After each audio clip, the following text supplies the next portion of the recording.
శ్రీరామ జయ రామ జగదభిరామ శ్రీరామ జయ Rama Janaki Rama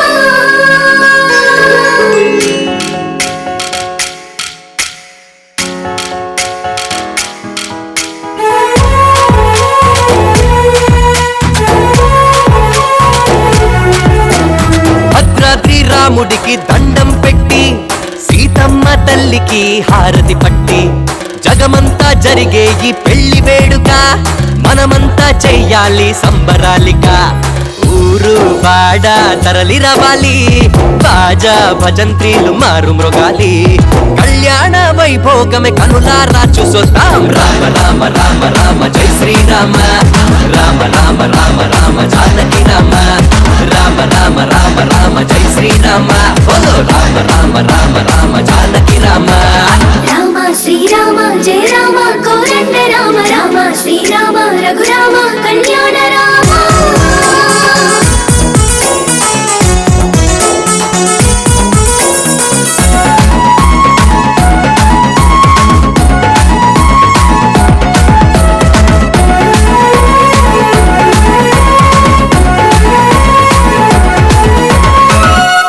శివధనస్సు neck పెట్టినాడు సీతమ్మను మనువాడెను చూడు అయోధ్యను ఏలినాడు నాడు మనకు రామరాజ్యమిచ్చినాడు నేడు తండ్రి మాట గౌరవించి అడవిలోకి వెళ్ళినాడు ఒకే మాట ఒకే బాణమన్న సూక్తి నేర్పినాడు మన కోసమే వచ్చినాడు శ్రీరామచంద్రుడు రామ రామ రామ రామ జై శ్రీరామ రామ రామ రామ రామ జానకి రామ రామ రామ రామ రామ జై శ్రీరామ బోలో రామ రామ రామ రామ జానకి రామ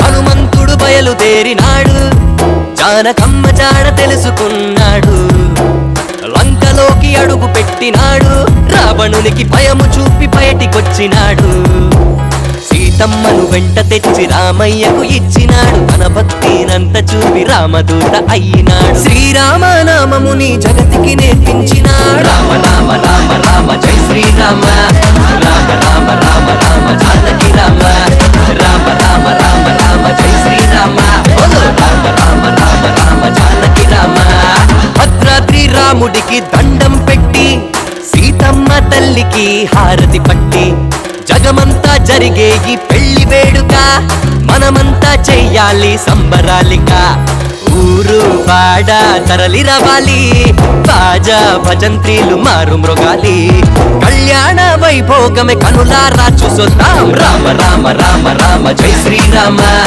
రామ రామ రామ రామ జానకి రామ రామ రామ రామ రామ జై శ్రీరామ బోలో రామ రామ రామ రామ జానకి రామ హరే రామ రామ రామ రామ రామ హరే హరే హరే రామ రామ రామ హరే హరే హరే కృష్ణ కృష్ణ కృష్ణ హరే హరే రామ లక్ష్మణ జానకి జయ బోలో హనుమానికి రామ లక్ష్మణ జానకి జయ బోలో హనుమానికి జై శ్రీరామ్ జై శ్రీరామ్ జై శ్రీరామ్ జై శ్రీరామ్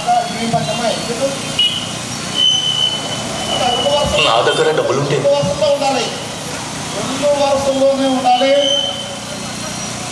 మన వాటర్ ట్యాంక్తో పసుపు నీళ్ళు రోడ్డు మీద పోసుకుంటా పోతుంది.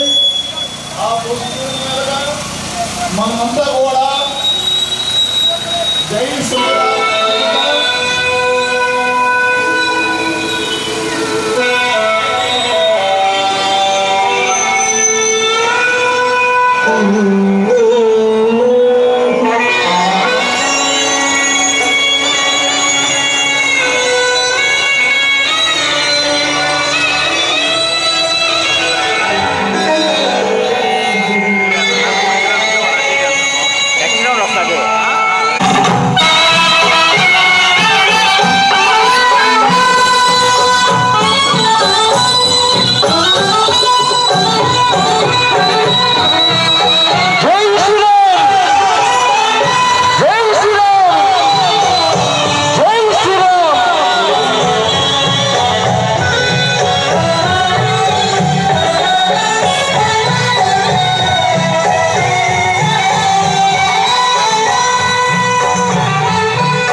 108 కలశాలతో శ్రీ రాములవారి అభిషేకానికి శోభాయాత్రగా కొనసాగుతూ ఉంది.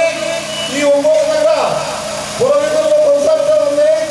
అందరూ కూడా తిలకించండి. అలాగే ఆరోగ్యాన్ని సాయంత్రం శ్రీ రాములవారి కళ్యాణం జరిగింది. అలాగే 7వ తేదీ రాముల వారికి పట్టాభిషేకం కూడా ఉంది. అందరూ కూడా స్వామి వారి నామం గట్టిగా చెప్పాలి. మనం ఇక్కడ అందరం చెప్తే జై శ్రీరామ్. ఆ కొండ మీద ఉన్నటువంటి నామాలను స్వామి వారికి చెప్పాలి గట్టిగా. అందరూ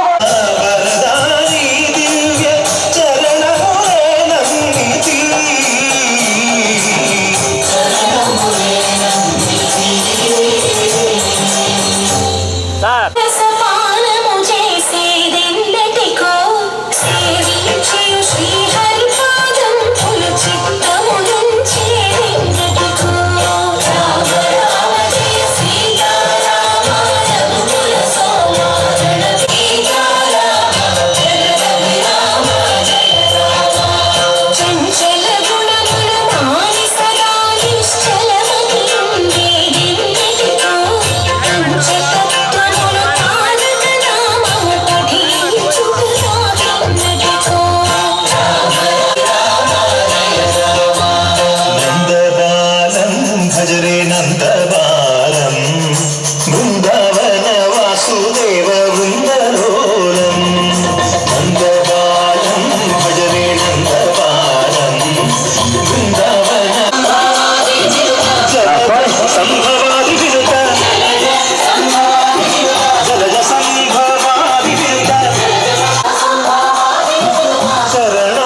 శ్రీరామ్ జై శ్రీరామ్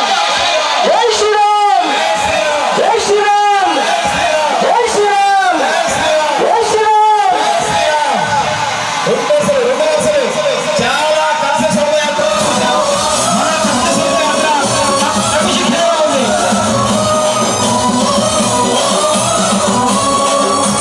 హిందువుగా పుట్టడం మెట్లు అభిషేకంగా భావిస్తూ మెట్లు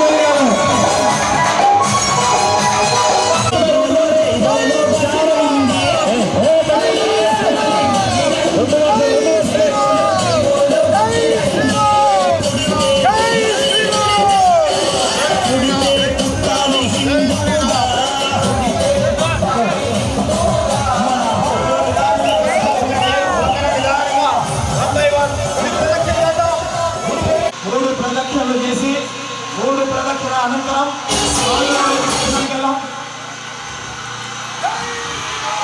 అందరూ కూడా స్వామి వారి నాలుగు కలుగుతుంది రాగానే జై శ్రీరామ్ జై శ్రీరామ్ జై శ్రీరామ్ జై శ్రీరామ్ జై శ్రీరామ్ జై శ్రీరామ్ జై శ్రీరామ్ జై శ్రీరామ్ జై శ్రీరామ్ జై శ్రీరామ్ జై శ్రీరామ్.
మీరు కూర్చుంటే నేను మైక్ స్వామివారికి సార్లు పూజా కార్యక్రమం ప్రారంభమైంది.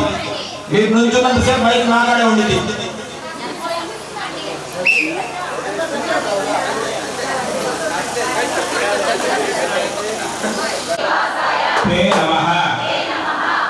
శ్రీరాఘవం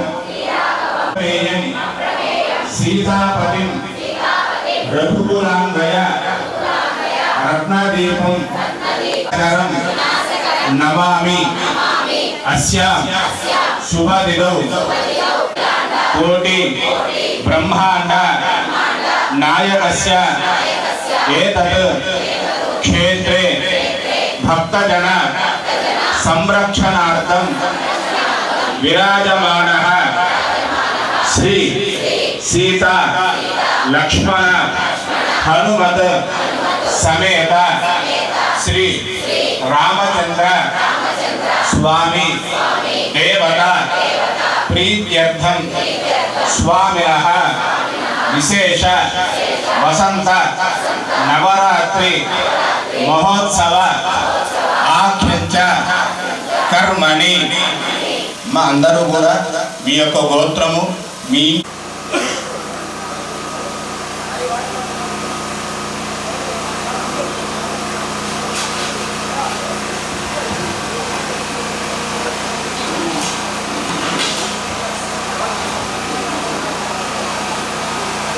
కామ్య మోక్ష చతుర్విధ పురుషార్థ ఫల సిద్ధ్యర్థం వంశాభి వృత్త్యర్థం ఆమోద ప్రమోద సమ్మోద వైకుంఠాఖ్య పదమితి చతుర్విధ మోక్ష ఫల సిద్ధ్యర్థం వంశాభి భీష్ట అనుగ్రహ ప్రసాద ఫల సిద్ధ్యర్థం స్వామినః దివ్య పరిపూర్ణ అనుగ్రహ ప్రసాద సిద్ధ్యర్థం ఆజన్మాంతం ధాన్యలక్ష్మి అష్టలక్ష్మి స్థిర నివాస యోగ్యత ప్రసాద ఫల సిద్ధ్యర్థం దేహ ఆరోగ్యత అనుగ్రహ ప్రసాద సిద్ధ్యర్థం వజ్రదేహ ప్రాప్య ఫల విరాజమానార్థం సకల శక్తి సంపాదనార్థం స్వామినః విశేష కలశ జల అభిషేక ఆఖ్యంచ కర్మణి యథాశక్తి విధానేన అహం ఆచార్య ముఖ అత్వేన వయం కారయిష్యే ఏతత్ పూజా సంపూర్ణ ఫలం శ్రీ రామచంద్ర పాదారవింద అర్పణ మనార్పితం. ఏడుకొండలవాడ వెంకటరమణ గోవింద గోవింద.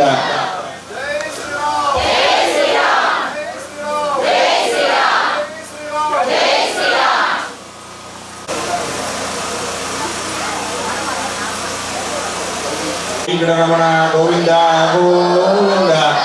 ఏ శ్రీరామ్ ఏ బోలో రామచంద్రమూర్తికి. ఓం సహస్రశీర్ష పురుషః సహస్రాక్ష సహసాంగులం పురుష ఏవేదం సర్వం యద్భూతం యద్భవ్యం భూతామృతత్వస్య మహిమా అతోऽధ్యాయాగస్య పురుషः పాదోస్య విశ్వభూతాని నివాస్యామృతం దివి నివాదోర్ధ్వమృతేత్ పురుషः పాదో తస్యాద్భూమిమదో పురః యత్పురుషేణ హవిషా దేవాయజ్ఞమతన్వద తేన దేవాయజంతం సాధ్యార్హయశ్చ తస్మాద్యజ్ఞాః సర్వహుతః రుజసామానిదిగ్నిరే ఛందాగుంధిరగ్ని తస్మాదరాయతాం తస్మాదస్మాదాయంతాం ఏవేదో భయాదతః రావో హరిధావ్యకల్పయన్ దుఃఖన్యమస్య బాహు బాహురూపాదా ఉచ్యేతే బ్రాహ్మణోస్య ముఖమాసీదాయతాం నాభ్యా ఆసీదంతరిక్షం శ్రీష్ణోద్యౌ సమవర్తతాం భక్త్యాంభో మిత్తిహస్తోత్రాత్ తథా లోకాగుమ్మకల్పయన్ వేదాహమేతం పురుషం మహాంతం ఆదిత్యవర్ణం తమసస్తు పారే సర్వాణి రూపాణి విత్తాని సర్వాణి ప్రథమాన్యాసన్ ते अनागम महिमानः सदन्ते यत्र पूर्वे साध्याः सन्ति देवाः अजायमानो बहुधा विजायते तस्य धीरा परिधानन्त्ययम् हरितीनां पदमिच्छन्ति वेदसः यो देवेभ्यः आतपति यो देवानां पुरोहितः पूर्वो यो देवेभ्यो अतः नमे हरीश्चरे लक्ष्मीस्य पत्युः अहोरात्रे पार्श्वे नक्षत्राणि रूपम् अस्मिनो व्यात्तम् इष्टं महिषाणां सर्वं महिषाणः योरावृणेमहे घातुं यज्ञपदये दैवी स्वस्तिरस्तु नः स्वस्तिर्मानुषेभ्यः ऊर्ध्वन्ति घातुमेषजम् तन्नो अस्तु द्विपदे संचतुष्पदे ॐ शान्ति शान्ति शान्तिः।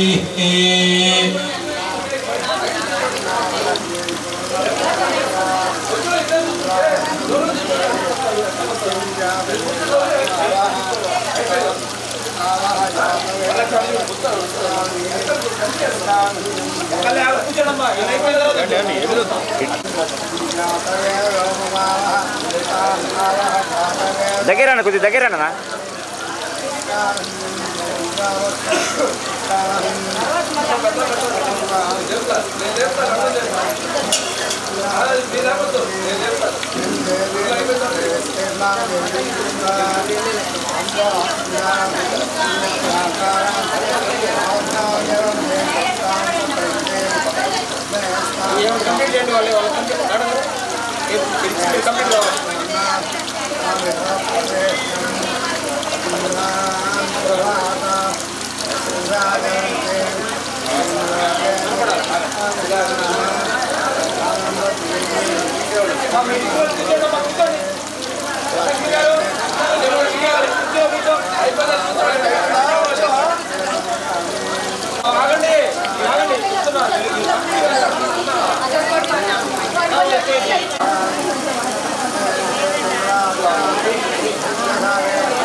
అందరూ నిదానంగా వరుసగా వచ్చిపోయిందమ్మా.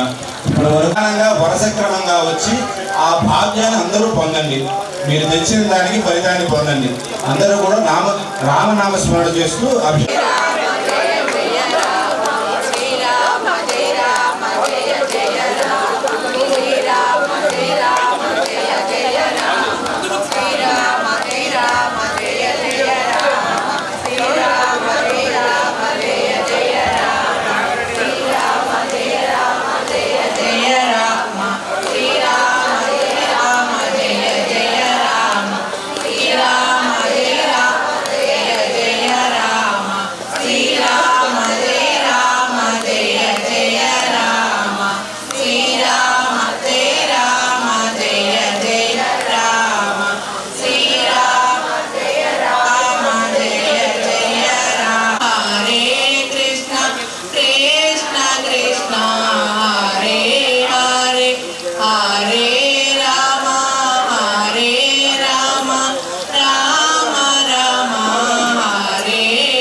శ్రీ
శ్రీరామ్ జై శ్రీరామ్ జై శ్రీరామ్ జై శ్రీరామ్. ఈరోజు మనం మహాకుంభాభిషేకంలో ఉన్నటువంటి సరయూ నది నుండి పవిత్ర జలాన్ని చెన్నకేశవ స్వామి, ఎంతో పవిత్రమైన చెన్నకేశవ స్వామి కోనేరులో నింపి పంచలింగ జలం అనేది చాలా గొప్ప విశేషమైన పంచలింగ జలాన్ని మీరంతా కూడా 108 కలశాలతో ఒంగోలు నగర పురవీధుల్లో శోభాయాత్రగా బయలుదేరి రాములవారి గుడికి చేరుకు గుర్తుగా తర్వాత మీరు ఇందాక తీసుకున్నటువంటి ఆ కలశాలు మీకు ఇవ్వడం జరిగింది. ఆ కలశాన్ని మీ ఇంట్లో ఆ దేవుడు పటాల దగ్గర మీరు దేవుడు కొలిసే కడ మరి రాముల వారి కళ్యాణం ఇదే కొండ మీద దాదాపు 5-6 వేల మందితో చాలా ఘనంగా జరగబోతుంది. మేము దాదాపు 6,000 మందికి ప్రసాదాలు కూడా చేయడం జరిగింది. అలాగే 7వ తేదీ ఇక్కడ పట్టాభిషేకం, రాములవారి పట్టాభిషేకం చాలా ఘనంగా జరిగింది. ఆ రోజు కూడా 3,000 మందికి భోజన సదుపాయాలు కూడా కల్పించబడింది. ఇంత గొప్ప కార్యక్రమం అంటే ఇవాళ రూపంలో అతిశక్తి కాదు. ఇవాళ వసంత నవరాత్రులు, మనం 9 రోజులు వసంత నవరాత్రులు చేస్తూ ఉన్నాము. వసంత నవరాత్రులు అంటే మీరు భవిష్యత్ దసరాకి చేస్తూ ఉంటారు. తర్వాత ఇప్పుడు వసంత నవరాత్రులు మరి రాముల వారికి చేస్తూ ఉన్నాము. అలాంటి వసంత నవరాత్రుల కార్యక్రమం మీరంతా కూడా మా అందరూ కూడా ఒకసారి స్వామి ముందుకు వస్తే స్వామి వారికి పసుపు నీళ్ళ ద్వారా ప్రోక్షణ చేస్తాం. ఒకసారి అందరూ లేచి నిల్చొని స్వామి వారి ఎదురుకు వస్తే అందరికి హారతి. ఇటు కొంతమంది అంటే స్వామి వారు కనిపించే విధంగా నిల్చోండి, కొంచెం దూరంగా నిల్చోండి. మనం ఈ రోజు లభిస్తుంది.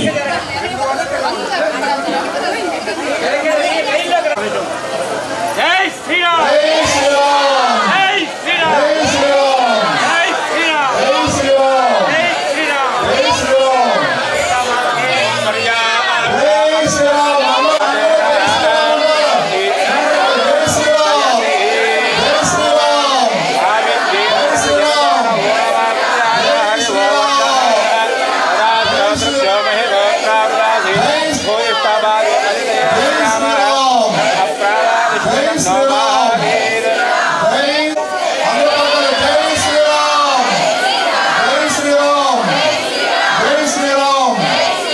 జై శ్రీరామ్ జై శ్రీరామ్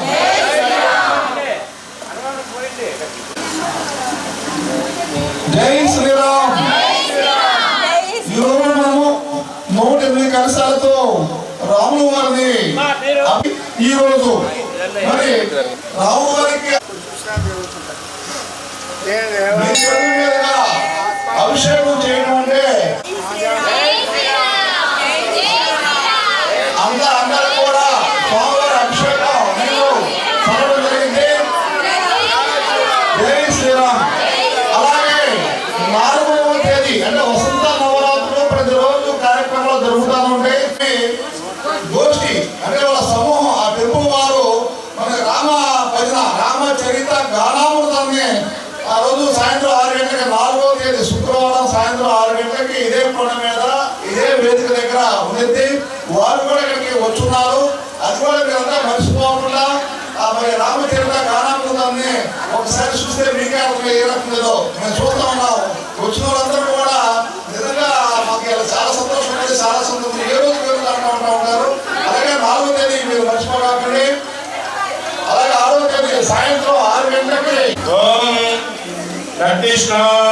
పరం పదం దదాస్యంది భూరయః దివి వదక్షురానరం తత్ప్రాభో విపඤ్ఞవో యాగ్రవాణం తస్సవింధతే విష్ణోర్యత్పరమం పరం శ్రియకాంతాయ కళ్యాణరథయే రయేభ్యః శ్రీవేంకటనివాసాయ శ్రీనివాసాయ మంగళం లక్ష్మీ సమప్రభావో విఘ్నవచ్చుదే చక్షుషే సర్వలోకానాం వెంకటేశాయ మంగళం మంగళాచార్య పురోగమేః సర్వేశ్చ పూర్వీరాయాదీః సకృదాయాస్తు మంగళం.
చెబుతుంటే వాళ్ళేమో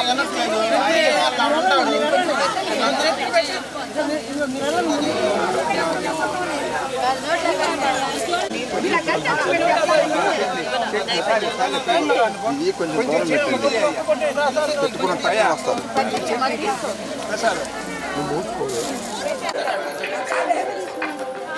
కూర్చోబెట్టచ్చా? కూర్చోబెడదాం, వాళ్ళు వస్తారు. త్వరగా వస్తే వీళ్ళు ఎండలో ఉన్నారు పాప. దండం మరండి.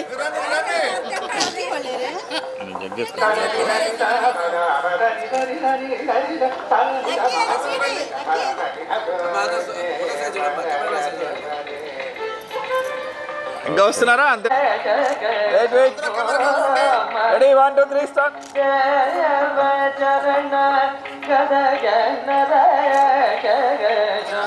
ఓకే, దండం పెట్టుకోండి, దండం అంటే పెట్టుకోండి అమ్మా, దండం పెట్టుకోండి. ఒక్క నిమిషం మేము అలా సార్, మీరు ఇటు వచ్చి తీసుకోండి సార్, ఇటు వచ్చి తీసుకోండి అలా వెనకాలమ్మా దండాలు పెట్టుకోండి. ఓకే, జై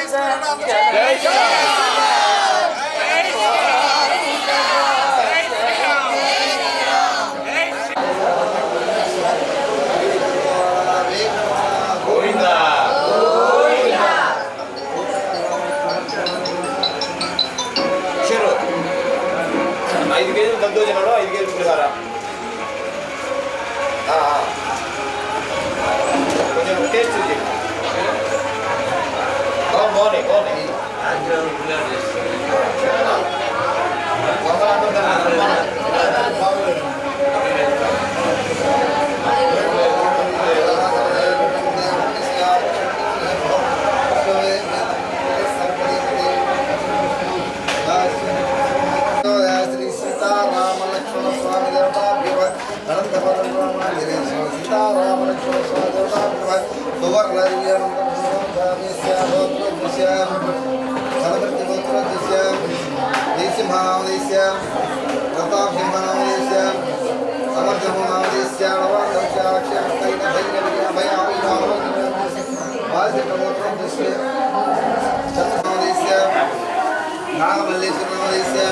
अशोक कुमार नामदेश्य, लक्ष्मी प्रसन्न नामदेश्य, वेंकट कर्षिक नामदेश्य, बाबू नामदेश्य, श्रीनिवास नामदेश्य, दिव्य श्री नामदेश्य, हरिनारायण नामदेश्य, रेचल गोत्रोद्देश्य, कोटेश्वर नामदेश्य, मनोज कुमार नामदेश्य, अप्पा नामदेश्य, कार्तिक श्याम नामदेश्य, हार्दिक नंदन नामदेश्य, वासुवी नामदेश्य, स्टीफन नामदेश्य, मोनिका नामदेश्य, देवराज नामदेश्य, गणमाल भवश्रेय तमस्य, मणिगल गोत्रोद्देश्य, अस्मान नामदेश्य, नारायण नामदेश्य, पूजिता नामदेश्य, अन्विता नामदेश्य, अस्य गोत्रोद्देश्य, जंपाल वर्ग गोत्रोद्देश्य, श्रीनिवास नामदेश्य, मनसूय नामदेश्य, कौशल्य नामदेश्य, अन्नपूर्ण नामदेश्य, अस्मा नामदेश्य, वेंकटराम नामदेश्य, रामचंद्र नामदेश्य, साई नामदेश्य, लोकशित नामदेश्य, श्रीनु नामदेश्य, मल्लिक नामदेश्य, अरुण कुमार नामदेश्य, वेंकट वंशी नामदेश्य, तेजस्वी नामदेश्य,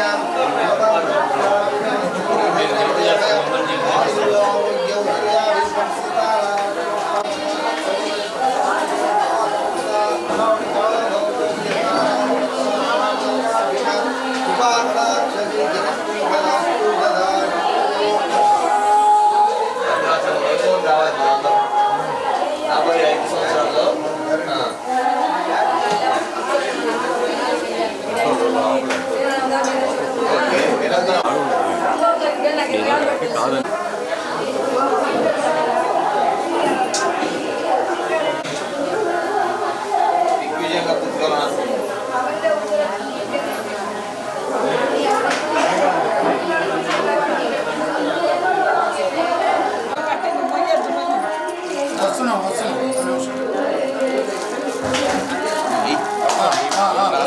ఓకే, న్యాచురల్ తీసుకుని వెళ్ళిపోండి, ఫోటో కోసం అన్నట్టు కాకుండా.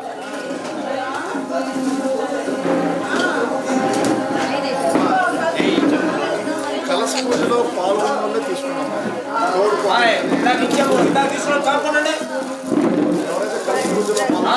తీసుకోండి.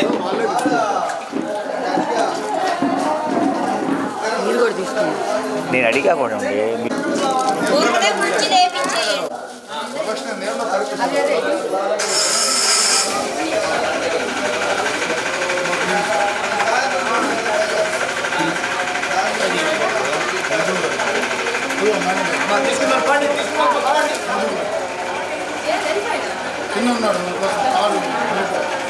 కుటుంబంలో ఒకళ్ళే తీసుకోండి, ఇంటికి రెండు తీసుకోవాలి.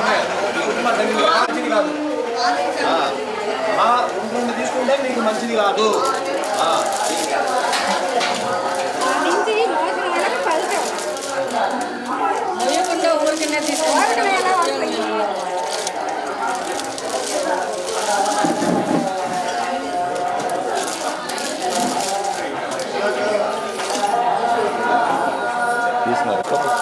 మీరు ఇద్దరు తీసుకోండి ముందు. తీసుకోపో తీసుకోపో.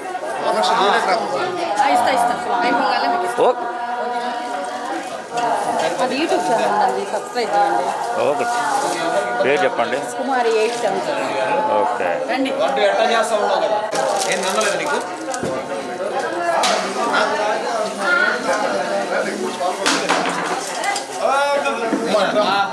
చెప్పేదంటావా? మళ్ళీ సాయంత్రం తీసుకో.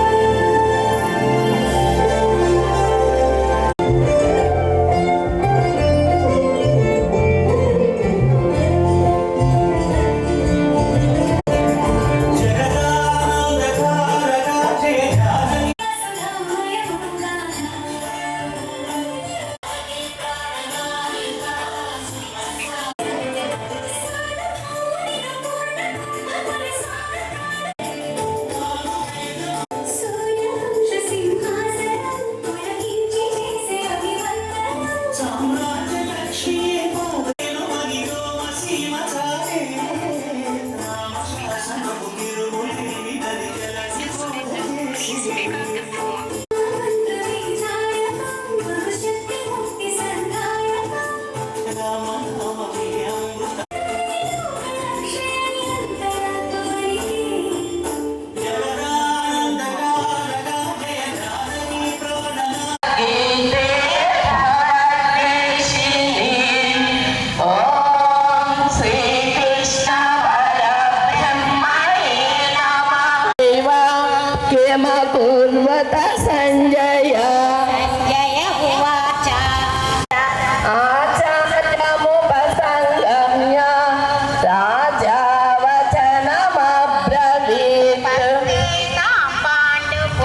వాళ్ళు రారా సార్ భక్తజన బృందాలు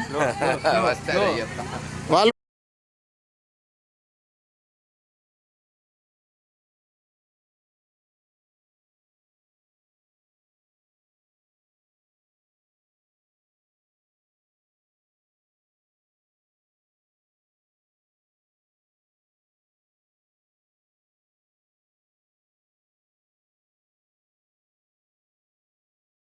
చెప్పుకున్నాం మనం కనుక సాయంత్రం పూట కూడాను ఈ ఆడవాళ్ళు సంధ్యావందనంలాగా ఒక విధమైనటువంటి పూజాధికాలు నిర్వహిస్తూ ఉంటారు. అంటే సాధారణంగా పురుషులైతేనే సంధ్యావందనం చేస్తారు, మరి స్త్రీలు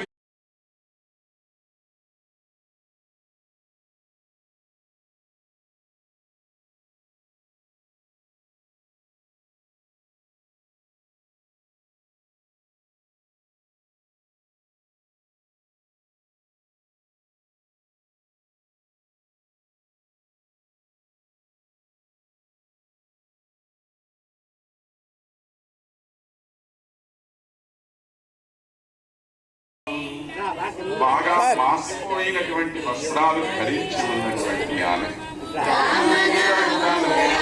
రాక్షస స్త్రీలందరూ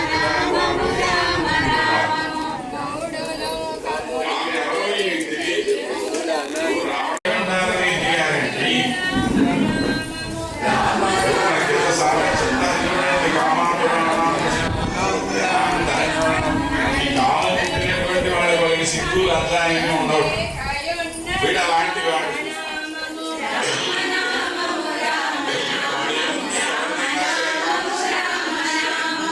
రకాల పోతూ ఉంటాడు. అలాగా తీసుకురాబడేటువంటి వాళ్ళలో కూర్చొని ఉన్నది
పొడవాటి ఆ జుట్టు ఒక నల్లటి రాజులాగా వేలాడుతూ ఉంటే ఈమె ఆ వనదేవతలాగా కనబడుతూ ఉన్నది.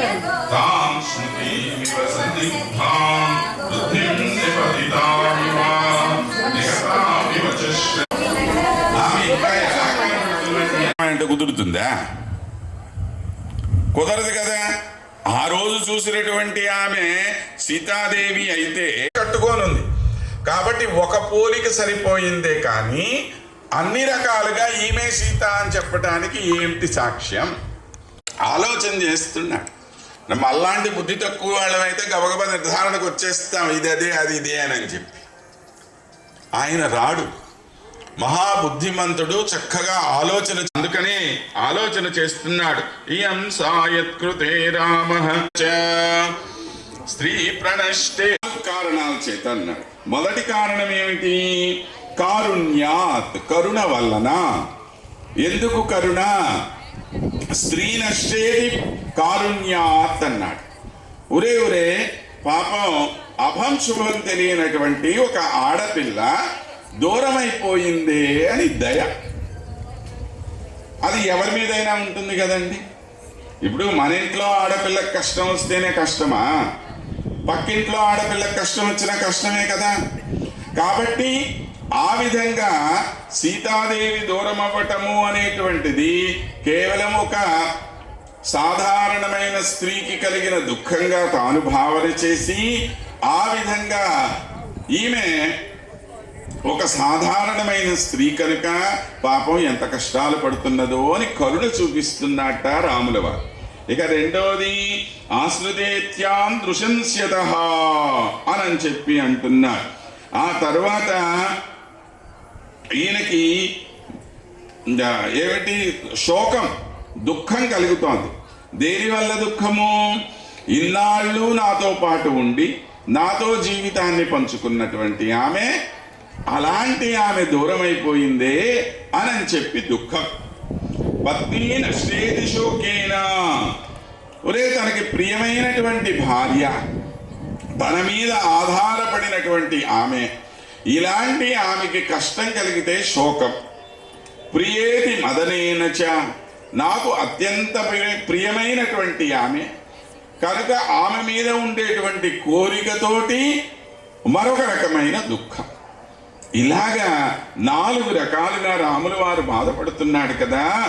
ఆ బాధలన్నింటికీ కూడా కారణం ఈమెనా? ఎందుకని? కేవలం ఆయన భార్య కోసమే కష్టపడినటువంటి వాడు కాదండి శ్రీరామచంద్రుడు. మనకి యుద్ధకాండలో స్పష్టంగా తెలియచేస్తారు వాల్మీకి మహర్షి. సీతాదేవిని, రావణాసురుణ్ణి సంహరించి సీతాదేవి ఆయన దగ్గరికి రావటానికి సిద్ధపడితే రాముల వారు ఏమన్నాడు? నువ్వు అగ్ని ప్రవేశం చేసి నా దగ్గరికి రమ్మన్నాడు.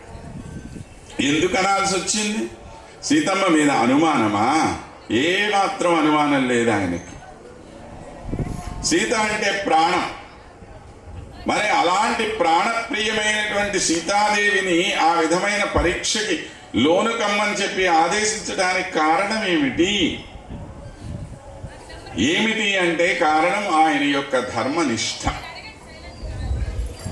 రక్షిత జీవలోకస్య రక్షిత ధర్మస్య చ అన్నారు. రక్షిత స్వజనస్య చ రక్షిత స్వస్య ధర్మస్య చ అన్నారు.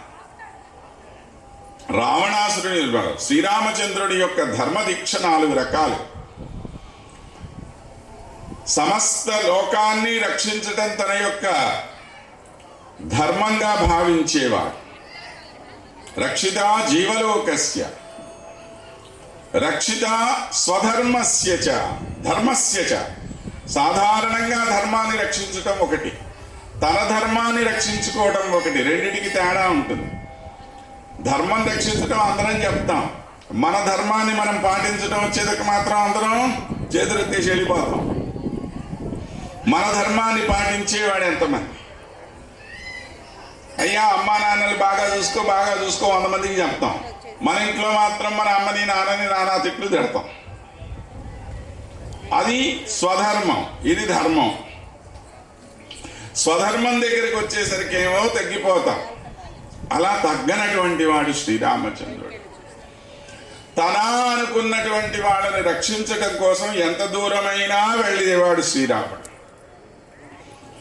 రాముని ఆరాధించి తరించినటువంటి మహనీయురాలు సీతమ్మ కనుక ఆమెని రక్షించటం తన ధర్మం అనుకున్నాడు కనుక ఆ ధర్మం కోసం ఇక్కడికి తీసుకొని వచ్చినటువంటి వాడు.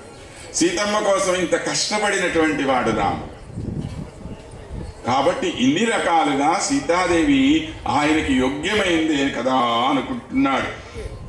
అస్యాదేవ్యా మనస్తస్మిన్ తస్యా చాప్యాం ప్రతిష్ఠితం తేనేయం సజధన్మాత్మా ముహూర్తమపి జీవతి. శ్రీరాముడి మనస్సు నిండా సీతాదేవి యొక్క ఆకృతే నిండి ఉంది. సీత మనస్సు నిండా ఎలా ఉన్నది అంటే రాముల వారే నిండిపోయి ఉన్నాడట. మహానుభావులు విశ్వనాథ సత్యనారాయణ గారు మనకి రామాయణ కల్పవృక్షంలో సీతాదేవి వర్ణన చేస్తూ అంటారు. సీతాదేవి కూర్చున్నటువంటి భంగిమే రాముల వారి యొక్క ధనస్సు ఎలా వంగి ఉంటుందో అలా వంగి ఉందిట. ఆమె కనుబొమ్మలు ఎలా ఉన్నాయంటే రాముల వారి యొక్క ధనస్సు ఆకారంలో ఉన్నాయట. ఆ కంటిలో ఉండేటువంటి తీక్ష్ణత ఎలా ఉన్నది అనంటే రాముల వారి శరంలో ఉండేటువంటి తీక్ష్ణత ఉంది. శరీరం అంతా కూడాను రాముల వారు ఒక స్త్రీ రూపాన్ని ధరిస్తే ఎలా ఉంటాడో అలా ఉన్నది సీతమ్మ అంటాడు. అంతగా మమేకమైపోయిన వాళ్ళు సీతారాము. మరి ఈనాటికి కూడా మనం రాముల వారి కళ్యాణం అని ఎందుకండి తాపత్రయపడుతున్నాం? ఎన్ని వేల సంవత్సరాల ముందు వాళ్ళిద్దరు ఎవడో పెళ్లి చేసుకుంటే మనకేంది వచ్చింది? ఎంతమంది ప్రపంచంలో పెళ్లిళ్ళు చేసుకోవట్లా? వాళ్ళందరి పెళ్లిళ్ళు మనం సెలబ్రేట్ చేసుకుంటున్నామా? ఏమన్నా లేదుగా. ఒక్క సీతారాముల యొక్క వివాహం మాత్రమే లోకమంతా కూడా ఇన్ని వేల సంవత్సరాల తర్వాత కూడా గుర్తు చేసుకొని, అయ్యా వీళ్ళిద్దరూ కూడా వివాహం చేసుకుంటే ఇంత చక్కగా ఉంటుందని చెప్పి తరించిపోయి ఆనందించిపోయి ఇంత ఉత్సవం చేసుకుంటున్నామే. కారణం ఏమిటి అనంటే వారి యొక్క పవిత్రమైన దాంపత్యం. ఎన్ని కష్టాలు పడినా, ఎంత నష్టమైనా, ఎంత ఇబ్బంది పడినా ఏనాడు కూడా ఒకళ్ళని ఒకళ్ళు నిమిషం కూడా మానసికంగా ఇష్టపడకుండా ఉండినటువంటి స్వభావం ఏదైతే ఉన్నదో అది సీతారాముల యొక్క గొప్పతనం. పెళ్ళాం పుట్టింటికి పోతే చాలు మనం ఏదో పండగ చేసుకుందామనే మగవాడు కాదు రాములు. ఆమె కోసం తపించిపోయినటువంటి వాడు. మా ఆయన లేకపోతే ఏమైందిలే అనుకున్నటువంటి ఆమె సీతమ్మ కాదు. వీళ్ళిద్దరి యొక్క దాంపత్యం గొప్పదనం అదనమాట. కాబట్టి ఆయన లేకుండా ఒక్క నిమిషం కూడా ఈమె బతికేటట్లుగా కనపడటం లేదే, కాబట్టి ఈమె సీతమ్మ అయి ఉంటుంది అని మళ్ళా ఇంకో నిర్ణయం. అంటే 10 రకాలుగా ఆలోచన చెయ్యాలి కానీ ఈమె సీతమ్మ అనుకోవటానికి అలా ఒక్కొక్కటి తాను ఫైనలైజ్ చేసుకుంటూ వస్తున్నాడు అనమాట. దుష్కరం కురుతే రామో దుష్కరం కృతవాన్ రామో కినో యదనయా ప్రభు ధారయత్యాత్మనో దేహం నశోకే నవసీదతి. ఇంతకు ముందు వీళ్ళందరూ అనుకునేవాళ్ళట, ఈ రాములు వారేంది ఎప్పుడు చూసినా సీతా సీతా సీత అని చెప్పి ఏడుస్తూ ఉంటాడు, ఎప్పుడూ సీత కోసం ఏడవటం ఏమిటయ్యా? ప్రపంచంలో ఎంతమంది మగవాళ్ళకి భార్యలు లేరు? వాళ్ళందరూ కూడా భార్య దూరం అయితే ఈ విధంగా ఏడుస్తూ ఉంటారా? మరి పిచ్చి చేష్టలుగా ఉన్నాయి, అతి చేష్ట చేస్తున్నాడే ఈ రాముడు అని అనుకున్నారట ఒకానొకప్పుడు. కానీ ఇప్పుడు సీతమ్మని చూసిన తర్వాత హనుమంతుల వారు ఏమంటున్నారు? ఆహా, ఇటువంటి అద్భుతమైన ఒక గుణవతి, సౌందర్యవతి, సౌశీల్యవతి అయినటువంటి ఒక మహనీయురాలిని వదిలేసి రాముల వారు ఇన్నాళ్ళు బతికున్నాడంటే ఆయన ఎంత గొప్పవాడయ్యా బాబు, ఎంత ధైర్యం ఉండాలి. ఇలాంటి భార్యని పోగొట్టుకున్న ఏ మగవాడు కూడా ఒక్క నిమిషం కూడా బతకలేడు. అలాంటిది రాముల వారు బతికున్నారంటే ఈయనలో ఎంత గొప్పదనం ఉండుంటుందో కదా అని చెప్పి మరలా ఈయనే అనుకుంటున్నాడు. దుష్కరం కురుతే రామో యైమాం మతకాశిని సీతాం వినా మహాబాహు ముహూర్తమపి జీవతి. ఒక్క క్షణం కూడా ఆయన నివసించలేడు, బతకలేడు అని అనుకుంటున్నాము. కానీ ఇంతకాలం బతికున్నాడంటే ఎంతో ధైర్య సాహసాలు కలవాడై ఉంటాడు ఆ రాముడు అని చెప్పి అనుకుంటూ సీతాదేవి ఈమె అనేటువంటి ఒక నిర్ణయానికి దరిదాపులుగా వచ్చిన హనుమంతుల వారు ఆమెని గురించి స్తుతించుకుంటూ మనసులో అనుకుంటున్నాడు. మాన్యా గురు వినీతస్య లక్ష్మణస్య గురు ప్రియా యది సీతాపి దుఃఖార్త కాలో హి దురతిక్రమః. అయ్యా, సర్వ జగత్తుకి కూడాను ఆదరణీయుడైన వాడు, మహాత్ముడైన వాడు శ్రీరామచంద్రుడు. అందరూ ఎంతో మహానుభావుడు అని చెప్పి చేతులెత్తి దండం పెట్టేవాడు. అలాంటి రాముల వారికి అత్యంత ప్రియమైన భార్య అయి ఉండి కూడా ఈ సీతాదేవికి ఇన్ని కష్టాలు వచ్చినాయే. ఎలాంటి రాముడు 14,000 మంది రాక్షసుల్ని అలా నిలబెట్టి సంహరించిన వాడు రావణాసురుడు. 7 తాటి చెట్లను ఒకే ఒక్క బాణంతో కొట్టినవాడు రాముడు. కదంబుల్ని సంహరించినటువంటి వాడు రాముడు, కబంధుణ్ణి. తర్వాత వాడేవాడు ఆ దుందుబి సంహరించినటువంటి ఆ దుందుబి యొక్క శరీరాన్ని కాలుతో అలా కొడితే 7 యోజనాల అవతల పడిందిట ఆ శరీరం. అంత మహాకాయాన్ని ఇలా చిటికలో తన్నేసినటువంటి వాడు రాముడు. ఇంత అంటే ఈయనకి తెలిసినటువంటి గొప్పతనాలు ఇప్పటికి అవేగా రాములు హనుమంతుల వారికి తెలిసినవి. కనుక ఇంత గొప్పతనం కలిగినటువంటి ఈయన ఇవాళ ఈ విధంగా ఉన్నాడు అనంటే, అలాంటి రాముల వారి యొక్క భార్య అయిన ఈ సీతమ్మ ఇంత కష్టపడుతూ ఉన్నదంటే కాలం ఎంత విచిత్రమైనదో కదా అనుకుంటున్నాడు ఈయన. లేకపోతే ఎక్కడ సీతమ్మ, ఏమి కష్టాలు ఒక్కసారి ఆలోచన చెయ్యండి. సీతాదేవికి ఏం అవసరమండి? హాయిగా శ్రీవైకుంఠంలో పరమాత్మతో నిరంతరం కలిసి ఉండి సుఖాలు అనుభవించేటువంటి సర్వ సంపత్తుకి అధిదేవత అయినటువంటి ఆ మహాతల్లి ఈ లోకంలోకి రావటం ఏమిటి? మన కోసం ఇన్ని కష్టాలు పట్టడం ఏమిటి? ఎక్కడో ఒక మూల ఎవరికీ దొరకనటువంటి ఒక ప్రాంతంలో ఆమె ముందు నిలబడటానికి కూడా అర్హత లేనటువంటి ఈ రాక్షసుల చేత ఆమె పీడింపబట్టం ఏమిటి? కాలం ఎంత విచిత్రమైందో కదా అనుకుంటున్నాడు. రామస్య వ్యవసాయజ్ఞాం లక్ష్మణస్య చ ధీమతః నాద్యభ్యం క్షుభ్యతే దేవి గంగేవ జలదాగమే.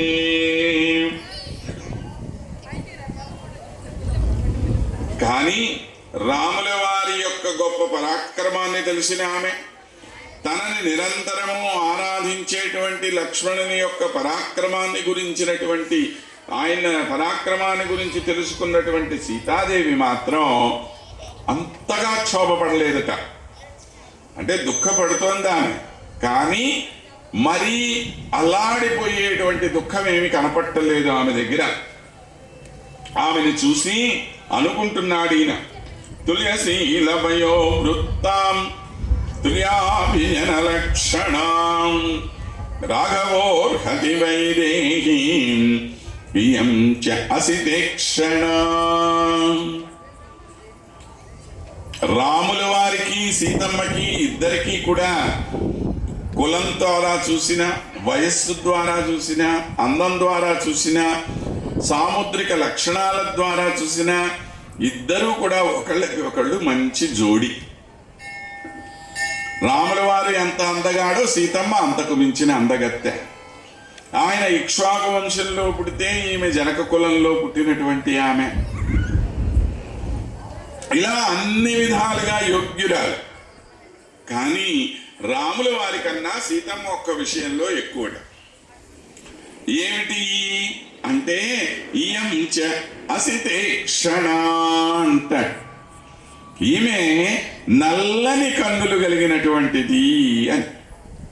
రాముల వారి కళ్ళే ఉన్న పిల్లి కళ్ళ అండి? ఆయనవి నల్లటి కళ్ళేగా. మరి సీతమ్మ కళ్ళకి మాత్రమే ఈ నల్లదనం ఎక్కడి నుంచి వచ్చింది అంటే ఏమిటి ఆ నల్లదనం? అది అర్థం చేసుకోవాలి మనకి. అందుకే మీకు నేను మొదటి నుంచి మనవి చేస్తున్న, ఊరికే శబ్దం అర్థం తెలుసుకుంటే రామాయణం తెలుసుకున్నట్టు కాదండి. రామాయణం లోతులు తెలియాలి అని అంటే దానిలో విశేషార్థాలు మనం గ్రహించగలగాలి. హనుమంతుడు లాంటి ఒక మహాబుద్ధిమంతుడైన వాడు సీతమ్మ కళ్ళు నల్లగా ఉన్నాయి అని అంటే పక్కనోడి కళ్ళు తెల్లగా ఉంటాయి కదా, ఈమె కళ్ళు నల్లగా ఉన్నట్టు అర్థం అని అంటే కాదు.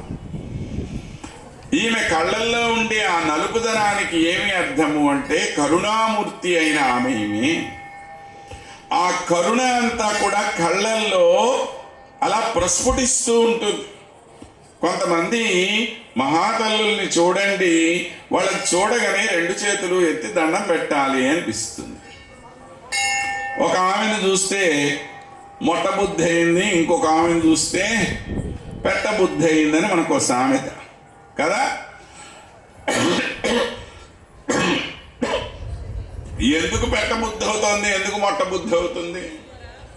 ఆ మొహాల్లో ఉండేటువంటి గొప్పతనం అది.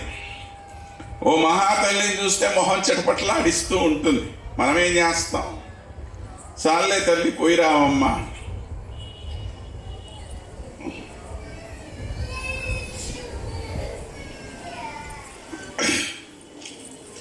సీతాదేవి ఏ విధమైన ఆమె అనంటే కరుణ అనేటువంటిది ఆ తల్లి కళ్ళల్లో అలా కనపడుతూ ఉంటుంది. కరుణాస్వరూపిణి అమ్మ. ఆమె ఎక్కడ ఉంటే అక్కడ ఎంత దుర్మార్గుడైనా సరే వాడు రక్షింపబడిపోతాడండి. ఆమెను దూరం చేసుకుని నాశనమైన వాళ్ళే మిగతా వాళ్ళు. రావణాసురుడు చేసినటువంటి తప్పు కన్నా మహాఘోరమైన తప్పు చేసిన వాడు ఇంకోడు ఉన్నాడు. ఎవడు వాడు? కాకాసురుడు అని. ఈ కాకాసురుడు ఏం చేశాడో తెలుసుగా మీకు? రాముల వారు అమ్మవారి ఒళ్ళో తలపెట్టుకొని పడుకొని ఉంటే వాడు వచ్చి తల్లి వక్షస్థలం మీద పొడిచాడు. అక్కడ మాంసాన్ని బయటికి లాగాడు. ఆ రక్తం కారింది. కింద రాముల వారు పడుకొని ఉన్నారు. ఆ రక్తం పైన పడేసరికి కళ్ళు తెచ్చాడు. ఈమె గప్చిప్గా కూర్చొని ఉంది. ఏం మాట్లాడు అంటే ఏమన్నా మాట్లాడితే పాప ఆయన ఎక్కడ నిద్రలేస్తాడో అని ఈమె ఇది.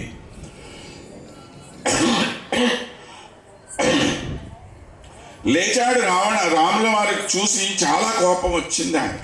తనకు అత్యంత ప్రియమైనటువంటి ఆమె సీతమ్మ. అలాంటి ఆమెను బాధ పెడితే ఊరుకుంటాడా అంటే రాముల వారు వెంబడే పక్కన ఉన్నటువంటి ఓ దర్భని ఇలా తీసాడు. ఆ దర్భని మంత్రించి ఈ కాకి మీద వేశాడు. అదే బ్రహ్మాస్త్రం అయిపోయింది. దాని దెబ్బకి భయపడిపోయి పరుగులు ఎత్తాడు కాకాసురుడు. ఇంద్రుడి కొడుకు వాడు. అన్ని లోకాలు తిరిగాడు. తండ్రి ఇంద్రుడి దగ్గరికి పోయి కాళ్ళ మీద పడ్డాడు. నాన్న రక్షించన్నాడు.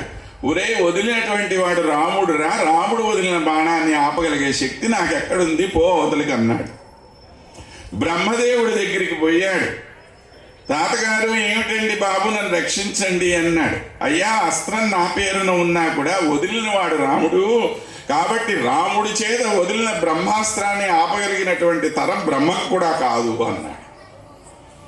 శివుడి దగ్గరికి పోయాడు. నా వల్ల కాదన్నాడు. ముల్లోకాలు తిరిగి తిరిగి తిరిగి వచ్చి చివరికి రాముల వారు సీతమ్మ కాళ్ళ మీద పడ్డాడు. పడితే సీతమ్మ ఏమంది? నన్ను ఎందుకు కాళ్ళ మీద పడతావో, పక్కనే ఉన్నాడు కదా ఆయన కాళ్ళ మీద పడుకుంది. ఆయన రక్షిస్తాడు నిన్ను. ఒక్కసారి శరణు అని చెప్పి వచ్చి వేడితే కాదు అనేవాడు కాదు రాముడు. పోయి ఆయన కాళ్ళ మీద పడు అని చెప్పి కాళ్ళ మీద పడ్డాడు. సరే దాన్ని ఏదో ఉపసంహరించారు. ఆనాటి నుంచి ఒక కన్ను ఏదో కాకికి పోయిందని, ఇప్పటికి కూడా కాకి ఒంటి కంటుతో ఉంటుందని మనకేదో కథ చెప్తుంటారు. అది వేరే విషయం, పక్కన పెట్టి. ఇంత తప్పు చేసినటువంటి కాకాసురుడు కూడా ఎలా రక్షింపబడ్డాడండి? పక్కన సీతమ్మ ఉండటం చేత రక్షింపబడ్డాడు. సీతమ్మే లేకపోతే వాడి పని అయిపోయింది ఆ రోజు. ఇంకొకటి శూర్పణఖ. ఈ శూర్పణఖ ఏం చేసింది? రాముడు ఒక్కడుంటే చాలు, పక్కన సీతమ్మతో నాకు పని లేదనుకుంది. సీతని మహాద్వేషించింది. నాకు పెళ్ళైపోయిందమ్మా, పెళ్ళైన వాడు వెనకాల ఎందుకు పడతావు, పెళ్ళైన పాపం భార్య పెళ్ళం లేకుండా ఉన్నాడు, మా తమ్ముడు అక్కడ, వాడి దగ్గరికి పో అన్నాడు. సరే నువ్వు కాకపోతే వాడు, వాడు కాకపోతే ఇంకోడు, దానికి ఏమన్నా శీలమా గుణమా ఇంకోట రాక్షసిది. ఏం మాట్లాడుతున్నా మధ్యలో ఎవరి ప్రస్తావన వస్తుంది?